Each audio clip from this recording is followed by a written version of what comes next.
be so good they can't ignore you, right? It's like, That's okay, good. thank you, Mr. Martin.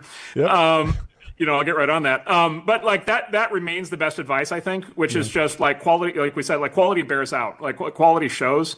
And so, really excellent thinking, coupled with a high degree of, energy and courage, team building, a great team, and then a great product, and a real, insight into a market with customers, figuring out how to design, not just design a product, but also design a business. Like that's basically like my view. My view of that as an entrepreneur always was like that's my job as an entrepreneur. And like if I put a lot of time and effort into that, I'm very serious about it. I can hopefully do a good job. And I think time spent improving the quality of the thing, the product and the business is almost always better than time spent trying to, I don't know, networking or, polishing a presentation or, Yeah. trying to get positive press coverage or kind of all the external stuff. And so it's really the quality of the thing. And then, again, my hope would be that like we as a firm and others like us, like that we really, that we really recognize that and see it, kind of see it when it shows up.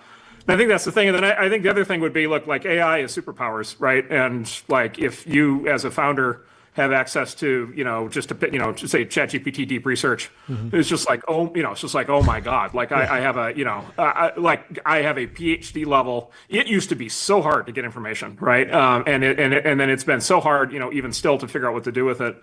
And so to now have this tool, these tools for thinking through everything and, increasingly being able to do things like write code, we ought to see a generation of founders here that are just like incredibly capable, relative to what we used to be like. And we're starting to see those. We're starting to see, say a handful of those.